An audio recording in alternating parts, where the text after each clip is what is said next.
నా పేరు Konda Charan, CPIML mass line Prajabandha party division నాయకుడిని. చర్ల మండలంలో వరదలు వచ్చి తగ్గినటువంటి పరిస్థితి ఉంది.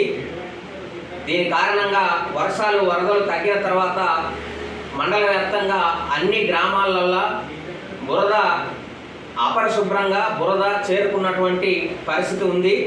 కాబట్టి పంచాయతీ వాళ్ళు తక్షణమే అపరిశుభ్రంగా ఉన్నటువంటి ఈ గ్రామాల్లో నెలకొన్నటువంటి ఈ మొత్తం బురదని, అట్లాగే డ్రైనేజీలో నిలిచిపోయినటువంటి బురదని మొత్తం పారిశుద్ధ్యాన్ని క్లీన్ చేయాలని చెప్పేసి పరిశుభ్రంగా తయారు చేయాలని ఈ సందర్భంగా మేము కోరుతా ఉన్నాం. అట్లాగనే ఇలా ఈ వరదలు తగ్గుముఖం పట్టిన తర్వాత, ఈ వర్షాలు తగ్గుముఖం పట్టిన తర్వాత మొత్తం కూడా సీజనల్ వ్యాధులకు ప్రజలు గురవుతున్నటువంటి పరిస్థితి చర్ల మండలంలో ఉంది. కాబట్టి ఈ వైద్య అధికారులు కూడా ప్రతి గ్రామంలో పల్లెన మొత్తం అన్ని గ్రామాల్లో కూడా మన హెల్త్ క్యాంపులు పెట్టాలని, తద్వారా ప్రజలకి గ్రామ స్థాయిలో వైద్యాన్ని అందించాలని, ఈ రోగాల బారి నుంచి ప్రజల్ని రక్షించాలని ఈ సందర్భంగా మేము తెలియజేస్తా ఉన్నాం.